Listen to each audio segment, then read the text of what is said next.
Se réveiller sans direction, c'est comme lâcher la barre en pleine tempête.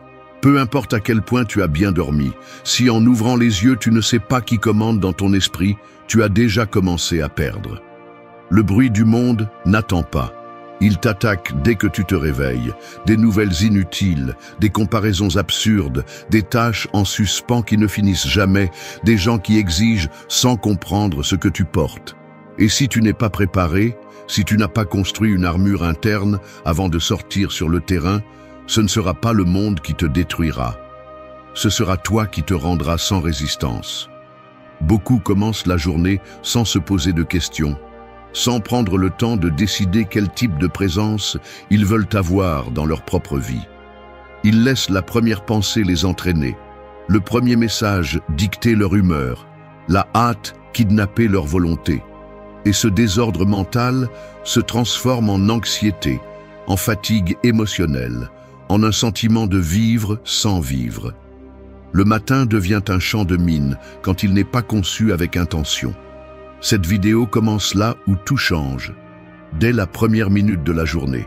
Ici, il ne s'agit pas de théories vides ni de phrases inspirantes. Ce que tu vas entendre, ce sont des principes stoïciens appliqués à la vie réelle. Des pratiques simples mais puissantes. Des actions concrètes qui t'apprennent à construire le calme avant le bruit, le contrôle avant le chaos et la direction avant de bouger. Parce que ce n'est pas un hasard si ceux qui dirigent leur journée avec discipline et clarté ne se brisent pas sous la pression externe. Ils s'élèvent au-dessus d'elle, restent jusqu'à la fin. Ce n'est pas une vidéo pour te sentir motivé un moment. C'est un guide pour créer des matins qui te préparent de l'intérieur, qui forgent ton tempérament et renforcent ton caractère. Nous allons construire dès le matin la version la plus solide de toi. 1. Honorer chaque matin ce que tu possèdes déjà. Un guerrier ne va pas au combat sans reconnaître ses armes. Et toi, chaque matin, tu te réveilles avec un arsenal que tu ignores. La vie, le corps que tu habites, les opportunités invisibles qui attendent ton regard, les liens qui te soutiennent, même les batailles surmontées qui ont laissé des cicatrices, mais aussi de la force. Honorer ce que tu possèdes déjà, c'est regarder cet arsenal avec respect avant de bouger. Car celui qui ne remercie pas ce qu'il a, le transforme en poids mort. Il ne s'agit pas de prétendre que tout est parfait, ni de répéter des phrases vides. C'est une décision consciente de ne pas commencer la journée par le manque, mais par la reconnaissance. Le stoïcisme n'a jamais parlé de chercher le bonheur à l'extérieur. Sénèque l'a bien dit, l'essentiel est déjà en toi. Il ne faut pas aller le chercher, il faut le réveiller.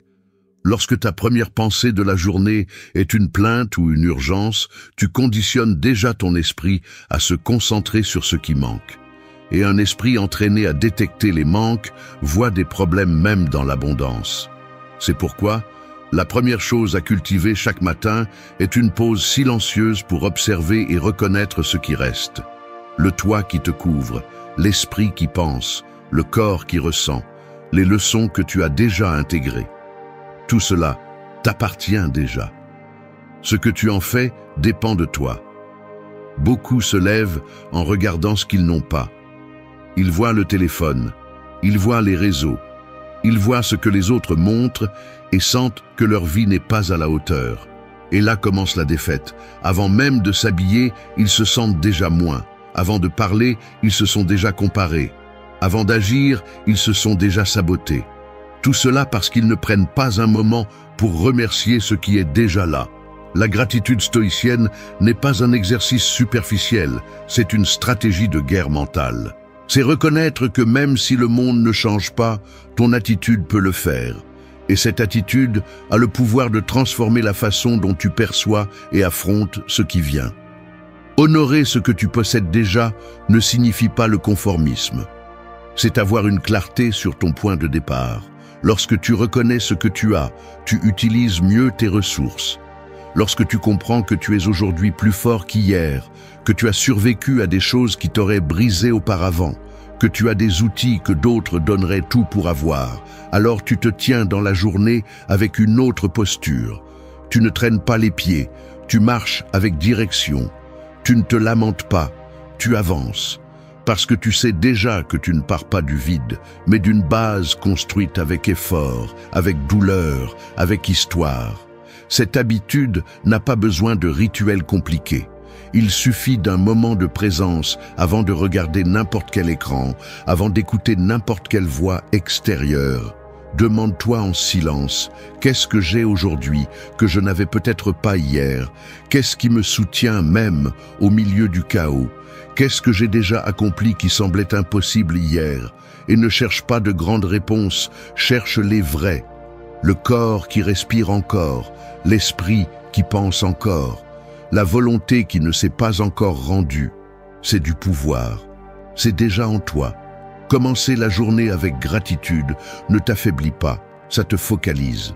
Parce qu'une personne qui reconnaît sa valeur interne n'a pas besoin de compétition, ni de prouver quoi que ce soit, ni de se traîner pour obtenir validation. Et lorsque le monde essaiera de te pousser vers l'anxiété ou la plainte, tu te souviendras de ton centre. Tu te souviendras que le véritable luxe n'est pas ce que tu as à l'extérieur, mais ce que tu sais maintenir à l'intérieur. 2. Tracez le cours de la journée avant de vous lever. Il y a des décisions qui se prennent debout, mais les plus importantes se forgent avant de bouger un seul muscle. La journée ne commence pas lorsque vous ouvrez les yeux, mais lorsque vous décidez qui va diriger vos actions. Ce choix silencieux que beaucoup ignorent par habitude ou précipitation est celui qui sépare ceux qui dirigent leur journée de ceux qui sont entraînés par elle. Se réveiller n'est pas suffisant. Ce qui change le cours des choses, c'est de se réveiller avec intention. Le chaos extérieur n'attend pas votre préparation. Dès que vous sortez du lit, le monde va essayer de vous remplir d'exigences, d'interruptions, de tâches en attente, de stimuli. Si vous n'avez pas tracé votre direction, tout l'extérieur occupera cet espace vide. Et c'est exactement ce qui fait que des milliers de personnes vivent en mode automatique, réactive, à la dérive. Il ne s'agit pas d'écrire un plan détaillé, ni de poursuivre la productivité comme si c'était une médaille. Il s'agit de ne pas donner votre énergie au premier bruit qui apparaît. De ne pas vous livrer automatiquement à ce que les autres attendent de vous, sans vous être d'abord demandé « Que veux-je soutenir fermement aujourd'hui ?» Le stoïcien anticipe. Marc Aurèle ne commençait pas la journée sans préparer son esprit aux difficultés, aux égaux qu'il rencontrerait, à la fatigue qui arriverait. Non pas par paranoïa, mais par clarté. Parce que si vous savez déjà que quelque chose peut arriver, cela ne vous prend pas par surprise et ne vous emporte pas. C'est ce qu'on appelle la prévoyance. Et la prévoyance est une forme de pouvoir. Choisir votre approche avant de vous lever est comme ajuster la boussole avant de commencer à marcher. Le chemin peut changer, mais vous savez déjà où vous ne voulez pas aller. Certaines personnes se réveillent et se précipitent directement vers le téléphone, le courrier, les tâches en attente. Ils le font avec de bonnes intentions, mais sans conscience. L'urgent remplace l'important. L'immédiat annule le profond. Et il devient facile d'oublier ce qui a vraiment besoin de votre attention. Votre état mental, votre énergie émotionnelle, votre volonté. Tout cela a besoin de direction, pas seulement de mouvement. Parce que bouger sans direction n'est que de l'agitation, pas du progrès. Tracer le cours de la journée, c'est s'arrêter, même quelques secondes, pour se rappeler qui vous êtes. Quelle valeur voulez-vous soutenir? Quelle faiblesse allez-vous défier? Quelle limite allez-vous protéger? Vous pouvez le répéter dans votre esprit, vous pouvez l'écrire, vous pouvez simplement le visualiser. L'important est de ne pas vous livrer à la journée sans avoir choisi votre attitude. Si vous ne le faites pas, quelqu'un d'autre le fera pour vous, et ils ne le feront presque jamais avec vos intérêts à l'esprit. Une personne qui prend cette décision à l'aube n'est pas quelqu'un qui est contrôlé par l'environnement. C'est quelqu'un qui prend des décisions même sous pression, qui ne perd pas de temps avec l'inutile, qui sait quand s'arrêter et quand agir. Cette clarté qui semble invisible est celle qui fait la différence entre une journée gaspillée et une journée pleine de sens. Entre quelqu'un qui réagit à partir de la fatigue et quelqu'un qui répond à partir du caractère. Chaque matin est une occasion de construire du caractère, mais il ne se construit pas à mi-journée, il se construit dans les premières minutes. quand tout est silencieux, quand rien ne vous demande encore. C'est là que la racine est plantée, c'est là que se forme la posture interne avec laquelle vous allez affronter tout ce qui vient ensuite. Et si ce moment est respecté, si cette intention est établie, le reste de la journée cesse d'être un champ de bataille et devient un terrain fertile. 3. Activez le corps pour allumer l'esprit. L'esprit est comme une torche éteinte dans une grotte, plein de potentiel, mais inutile s'il n'est pas allumé. Et le feu qui le réveille ne naît pas de la pensée, mais du mouvement. Le corps est cette étincelle qui active tout. Lorsqu'il est endormi, lourd, lent, il entraîne également la clarté, la concentration et la volonté. Mais quand il se met en mouvement, quelque chose change. Non seulement le sang circule, mais aussi l'énergie, la motivation et le contrôle. Celui qui bouge son corps tôt ne le fait pas seulement pour être en forme. Il le fait parce qu'il a compris que l'état physique est la base de l'état mental. Beaucoup sous-estiment cela. Ils pensent qu'il suffit de se lever et de marcher jusqu'à la salle de bain, que bouger un peu entre les tâches compte comme activation. Mais ce n'est pas de cela qu'il s'agit. Il ne s'agit pas de respecter une routine, mais de préparer le terrain intérieur à partir de l'effort. Le corps a besoin d'efforts pour se réveiller de la léthargie, pour oxygéner la pensée, pour produire cette tension positive qui active la volonté. Et il n'est pas nécessaire de s'entraîner comme un athlète, il suffit de s'engager dans le mouvement. Quelques minutes d'exercice, une promenade consciente, des étirements en silence. N'importe quoi qui te rappelle que tu as un corps qui répond, qui est vivant, qui est ton outil pour affronter ce qui vient. Le stoïcisme n'ignore pas le corps. Au contraire, il l'honore.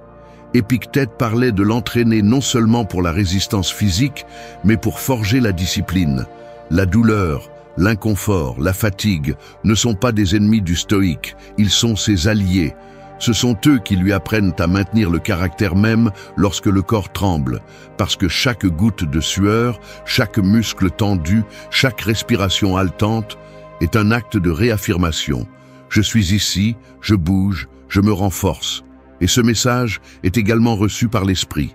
Il se sent capable, il se sent vivant, il se sent ferme.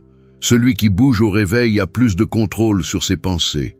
On le voit dans l'attitude, dans la réponse au stress, dans la façon de parler, même dans l'énergie qu'il projette. Parce que le corps influence directement la façon dont tu interprètes ce qui t'arrive. Une posture ferme change ta perspective. Un cœur accéléré par l'exercice peut réduire l'anxiété qui t'attaquerait ensuite avec force. Et le plus important, cette action matinale te prouve à toi-même que tu peux faire quelque chose de difficile avant que le monde ne te le demande. Il ne s'agit pas de devenir esclave de la performance physique, il s'agit d'utiliser le corps comme un outil de réveil. Parce que lorsque tu l'utilises, lorsque tu le bouges avec intention, l'esprit s'aligne, le bruit diminue, les idées se mettent en ordre, les émotions perdent leur intensité. Ce qui semblait urgent se met à sa place, ce qui semblait lourd devient gérable. C'est un effet domino interne. Tu bouges le corps, tu nettoies l'esprit, tu actives la respiration, tu régules l'émotion. Tu fais face à la fatigue, tu renforces ton caractère. Cette habitude n'est pas négociable, parce que celui qui commence la journée sans activer son corps, la commence dans la passivité. Et la passivité est un terrain fertile pour le doute, l'apathie et le désordre. En revanche, lorsque tu prends le contrôle physique dès le matin, tu envoies un message au reste de toi. Nous allons agir, nous allons nous soutenir, nous allons résister. Même si la journée est difficile, même si des coups arrivent, même si c'est dur, parce que tu l'as déjà prouvé en commençant. Bouger le corps n'est pas seulement une question de santé, c'est une déclaration. C'est le moment où tu te dis « Je ne suis pas ici pour me laisser porter. Je suis ici pour répondre avec présence, pour vivre avec force, pour penser avec clarté. » 4. Filtrez ce que votre esprit reçoit au réveil. L'esprit fraîchement éveillé est comme un terrain fertile, juste avant la semence. Ce que vous y mettez dans les premières minutes va croître tout au long de la journée, pour le meilleur ou pour le pire. Si vous semez du bruit, de l'anxiété, des comparaisons, des plaintes et des distractions, n'espérez pas de clarté plus tard. Si vous plantez de l'intention, de la tranquillité, de la présence et de la direction, alors votre journée aura des racines solides. Le problème n'est pas seulement ce qui entre, mais ce qui entre en premier reste. Il s'installe, dirige votre attention, altère votre état émotionnel et conditionne vos décisions. Les gens sous-estiment la vulnérabilité mentale qui existe au réveil. Ils se lèvent, débloquent leur téléphone et ouvrent un réseau social avant même d'avoir pris une respiration consciente.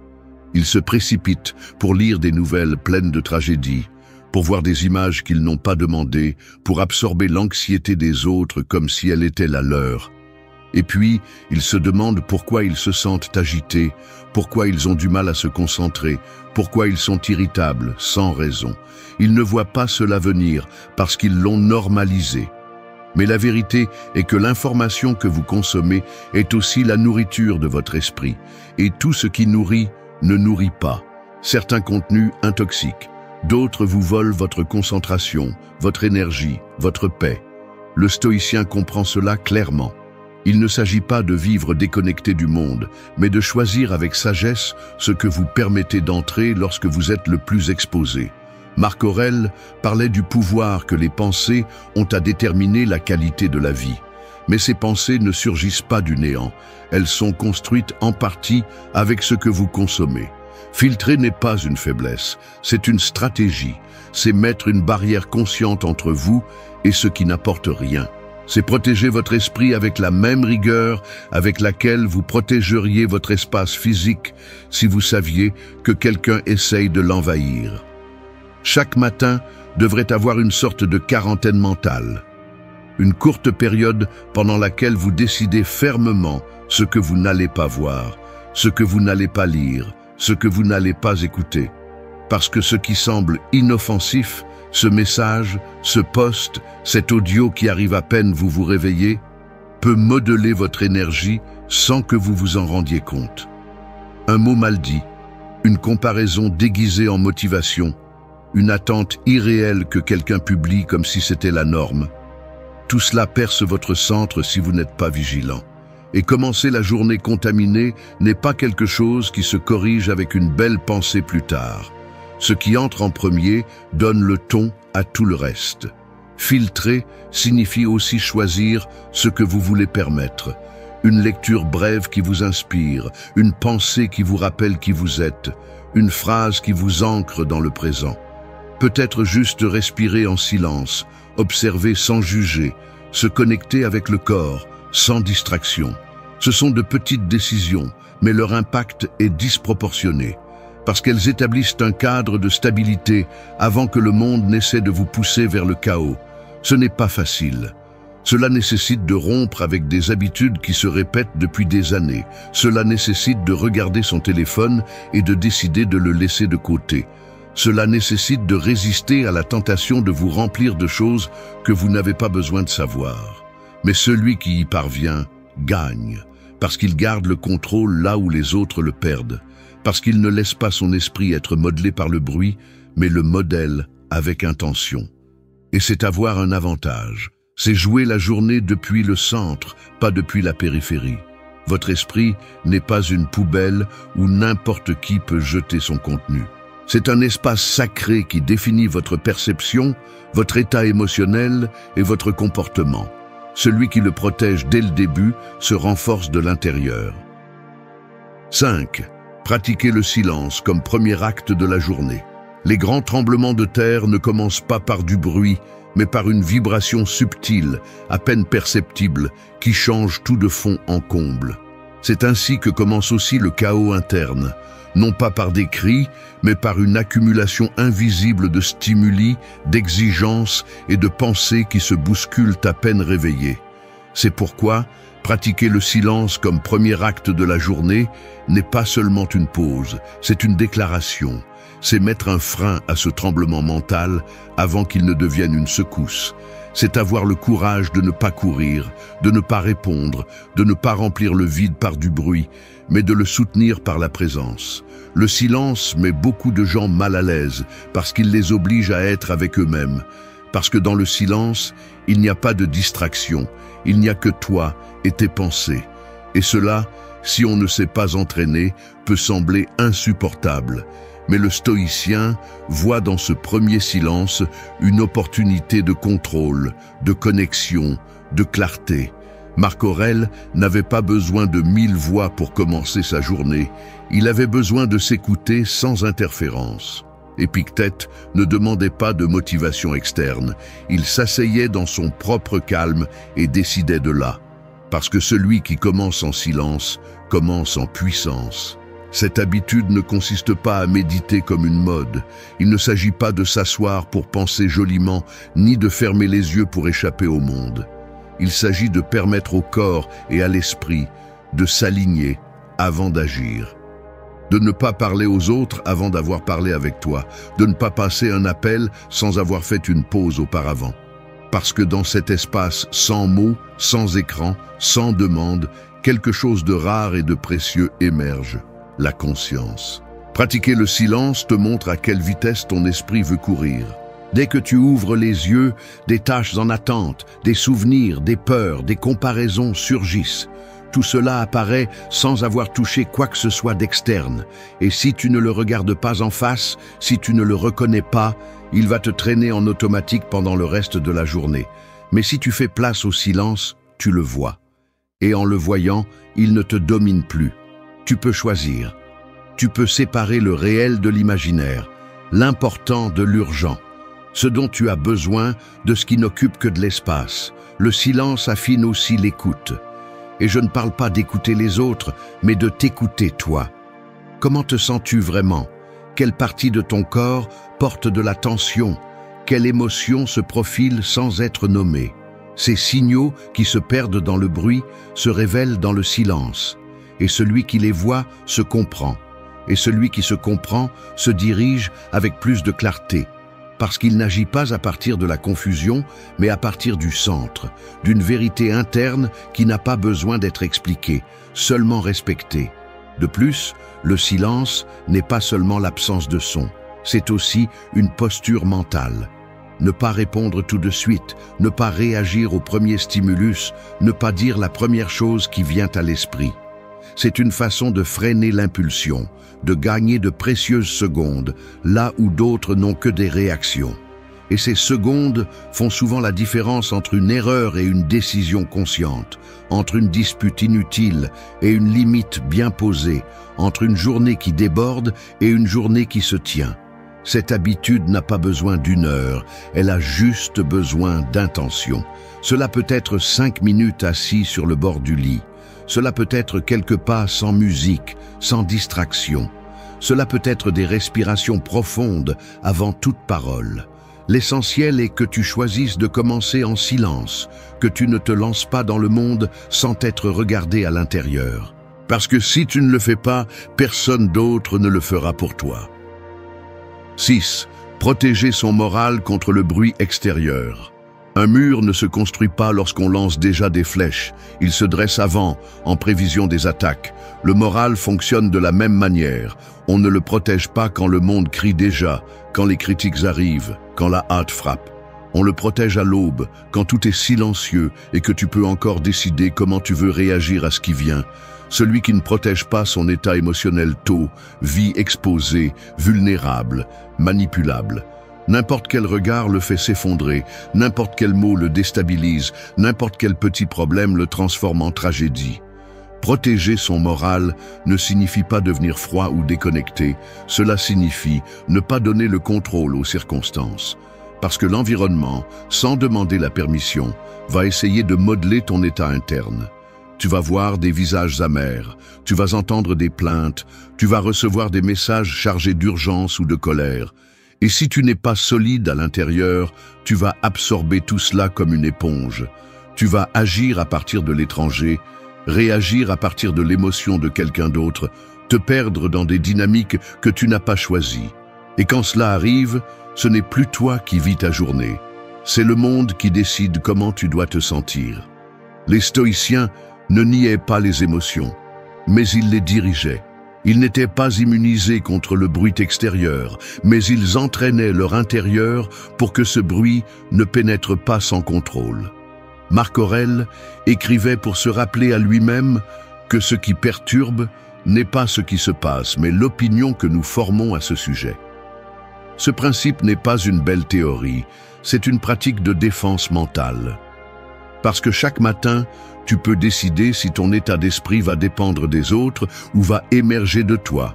La protection se construit avec conscience. Dès le premier moment, au réveil, tu dois te demander quel type d'énergie tu vas protéger. Si ton calme est négociable, on te l'enlèvera. Si ton focus dépend de l'environnement, tu le perdras. Si ton estime de toi est soutenue par l'approbation externe, toute critique te brisera. C'est pourquoi cette habitude consiste à préparer le terrain émotionnel avant de sortir dans le monde. Choisir quelles pensées tu vas renforcer, quelles limites tu vas maintenir, quelles intentions tu vas prioriser. Tout cela crée une barrière invisible qui n'isole pas, mais protège. Il y a des jours où l'environnement devient un champ de bataille émotionnelle. Des personnes qui arrivent avec de la frustration, des situations qui escaladent sans logique, des urgences déguisées en importance. Et si tu n'es pas préparé, tu deviens la victime de ce courant. Mais si tu as protégé ton moral dès le début, tu peux observer sans absorber. Tu peux écouter sans réagir. Tu peux être présent sans te perdre. C'est là la véritable force, non pas celle qui s'impose, mais celle qui se maintient au milieu de la tempête. Cette protection ne se réalise pas du jour au lendemain. C'est un exercice constant, une décision quotidienne. Il commence par de petites actions. Éviter l'exposition à du contenu négatif dès le réveil, répéter une affirmation qui te rappelle ta direction, écrire une idée qui te ancre, visualiser la fermeté avec laquelle tu vas bouger. Ce sont des gestes simples, mais ils forment un mur interne qui résiste quand d'autres s'effondrent. Et ce mur n'est pas de la dureté, c'est de la clarté. Ce n'est pas de la froideur, c'est du focus. Ce n'est pas de l'égoïsme, c'est de la protection. Parce que ton état d'esprit n'est pas un luxe, c'est ta base. De là, tu prends des décisions, tu soutiens des conversations, tu interprètes le monde. Et si cette base est faible, tout ce que tu construis pendant la journée tremble. Mais si elle est forte, tu peux avancer même quand tout bouge. Protéger son moral n'est pas se fermer au monde, c'est s'ouvrir à partir d'un lieu de force. 7. Transformer le matin en un rituel de force. Les guerriers ne se forgent pas au milieu de la bataille, ils s'entraînent dans la répétition silencieuse de leurs actes. C'est ainsi que se construit également la force intérieure, dans ce que vous faites, sans que personne ne vous voie, dans les petites décisions que vous répétez chaque jour au réveil, lorsque le monde ne vous réclame pas encore. Le matin peut être votre arme la plus puissante ou votre point le plus faible. Tout dépend de si vous le transformez en un rituel qui vous renforce ou si vous le laissez au hasard, comme un espace sans direction qui ne se remplit que de bruit, de précipitation et de distraction. Beaucoup se réveillent et la première chose qu'ils font est de se livrer au désordre. Ils n'ont même pas posé les pieds sur le sol et ils sont déjà en train de réagir. Au téléphone, aux tâches en attente, aux messages, à l'anxiété d'être en retard, sans savoir par rapport à quoi. Ils n'ont pas respiré, ils ne se sont pas situés, ils n'ont pas choisi comment ils veulent se présenter à la journée. Et cela a un prix. Car celui qui ne dirige pas son matin perd de la force avant de commencer. Le stoïcisme ne vous demande pas la perfection, il vous demande l'intention. Marc Aurèle écrivait chaque matin, non par vanité, mais pour se rappeler ce qui était important. Épictète enseignait qu'il ne suffit pas de comprendre la vertu, il faut la pratiquer. Et le matin est le meilleur moment pour cela. Parce que dans ce premier tronçon de la journée, lorsque vous n'avez pas encore été contaminé par l'extérieur, vous pouvez décider avec clarté. Vous pouvez établir votre ton, votre énergie, votre direction. Et si vous le faites de manière répétée, cela devient une partie de vous. Un rituel de force ne consiste pas à suivre des règles étrangères, mais à construire votre propre schéma de préparation. Il ne s'agit pas de remplir votre temps avec des tâches vides, mais de maintenir des habitudes qui renforcent votre identité. Se lever avec présence, boire de l'eau avec attention, bouger avec intention, respirer sans distraction, écrire ce que vous voulez garder à l'esprit, visualiser votre approche de la journée. De petits actes qui, répétés avec engagement, créent une structure solide en vous. La différence entre une personne qui répète ses actes chaque matin et une personne qui improvise constamment est abyssale. Parce que lorsque le monde exige, lorsque le conflit arrive, lorsque la pression apparaît, celui qui a renforcé son rituel ne vacille pas. Il a des ancres internes, il a de la clarté. Il ne s'effondre pas face à l'inattendu parce qu'il a déjà entraîné la constance. Et cette constance se cultive lorsque personne ne vous applaudit, lorsque personne ne vous observe, lorsque vous êtes seul avec votre volonté. Celui qui transforme son matin en un rituel ne dépend pas de la motivation. Il comprend que vous n'aurez pas toujours envie, mais vous pouvez avoir de l'engagement. Et cet engagement est ce qui façonne le caractère. Non pas parce que le rituel est confortable, mais précisément parce qu'il vous exige. Il exige du respect pour vous-même. Il exige de vous prioriser. Il exige que vous vous leviez même lorsque votre esprit cherche des excuses pour repousser. Et en le faisant, chaque jour, vous devenez plus fort, plus clair, plus difficile à briser. Aucun rituel n'est magique, mais tous les rituels conscients sont transformateurs. Parce qu'ils sont des décisions qui renforcent qui vous êtes et vous préparent à ce que vous allez affronter. Et lorsque vous décidez de les répéter avec discipline, même les mauvais jours, même lorsque tout pèse, vous dites sans mots, peu importe ce qui arrive, je me prépare déjà depuis avant. Et c'est ce qui différencie celui qui réagit de celui qui dirige sa journée. 8. Exercer la volonté avec discipline dès le début. Rien ne pèse plus que l'inertie de l'inaction. Ce moment où tu sais ce que tu dois faire mais tu hésites, tu le repousses, tu le négocies avec toi-même jusqu'à ce que tu ne le fasses plus. La plupart perdent la bataille de la journée dans ces premières minutes, non pas parce qu'ils ne savent pas ce qu'il faut faire, mais parce qu'ils n'ont pas entraîné leur volonté à s'imposer au corps, à l'esprit paresseux, au désir de confort. Exercer la volonté dès que tu ouvres les yeux est une déclaration silencieuse. Je ne vais pas vivre cette journée depuis le désir ni depuis l'émotion du moment. Je vais la vivre depuis le choix conscient, même si ça fait mal, même si c'est difficile, même si ça me dérange. La volonté n'apparaît pas seule. Elle n'arrive pas par inspiration ni ne tombe du ciel. Elle se forge, et elle se forge tôt, quand personne ne t'oblige, quand personne ne t'exige, quand tu pourrais facilement choisir la facilité, mais tu choisis ce qui est correct. C'est ça la discipline. Faire ce qui est nécessaire, même quand tu n'as pas envie. Et cette discipline, loin d'être une prison, est le seul véritable chemin vers la liberté. Parce que lorsque tu t'entraînes à te dominer toi-même, tu cesses d'être la victime de tes excuses, de tes impulsions, de tes états émotionnels volatiles. Les stoïciens le savaient très bien. La liberté n'est pas de faire ce que tu veux. Elle est de pouvoir te refuser ce que tu sais qui t'affaiblit. Marc Aurèle parlait de commencer la journée comme un soldat à son poste, sans plainte, sans drame. Épictète enseignait que si tu ne peux pas te contrôler même dans les petites choses, n'espère pas avoir le contrôle dans les grandes. Parce que tout commence dans le minimum. Te lever à l'heure que tu as décidé, ne pas toucher le téléphone si tu as dit que tu ne le ferais pas, faire le mouvement que tu t'es promis, respecter l'habitude même si personne ne la voit. Chaque fois que tu tiens une promesse avec toi-même, aussi petite soit-elle, tu envoies un message à ton esprit. Je suis fiable, je suis capable, je ne cède pas à la première gêne. Et ce message, répété chaque matin, construit une identité solide, stable, résistante. Alors que d'autres vivent dans le cycle des excuses et de l'auto-apitoiement, tu construis du caractère. Et ce caractère se remarque dans la façon dont tu parles, dans la façon dont tu restes ferme, dans la façon dont tu choisis ce qui te rend fort, pas ce qui te fait te sentir bien un moment. Le matin n'est pas seulement un moment de la journée, c'est le champ d'entraînement de ta volonté. C'est le scénario où tu décides si tu vas être esclave de tes désirs ou leader de ta propre vie. Et tu le décides avec des actions concrètes, pas avec des intentions vagues, pas avec des phrases inspirantes, mais avec une vraie discipline. Celle qui agit sans attendre de récompense immédiate, celle qui accomplit même si personne n'applaudit, celle qui se maintient même quand tout en toi veut lâcher. Et si tu y parviens, si tu deviens quelqu'un qui exerce sa volonté dès la première minute de la journée, alors le reste devient plus gérable.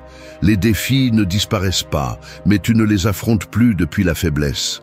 C'est le message que je veux que tu gardes. Un matin stoïcien ne s'agit pas d'avoir du temps libre, ni de vivre sans stress. Il s'agit de choisir consciemment ce que tu fais dans les premières heures de la journée. Parce que c'est là que se définit qui va diriger, toi ou le chaos. Et si c'est toi qui décides, qui agis, qui te tient avec intention, alors peu importe ce qui se passe à l'extérieur, tu es déjà préparé. Parce que la journée n'est pas dominée par celui qui la survit, mais par celui qui la confronte avec un esprit ferme, un corps éveillé, des émotions en équilibre et une volonté active. C'est le véritable avantage, c'est la véritable liberté. Et ça commence maintenant, avec toi, au réveil. Merci d'être resté jusqu'à la fin de la vidéo. Si vous avez tout vu, commentez « Je suis stoïcien » comme notre signe secret, indiquant que vous êtes un véritable apprenant du stoïcisme. N'oubliez pas de vous abonner et de liker la vidéo si elle vous a plu. Rendez-vous dans la prochaine vidéo et rappelez-vous, continuez à cultiver votre esprit stoïque.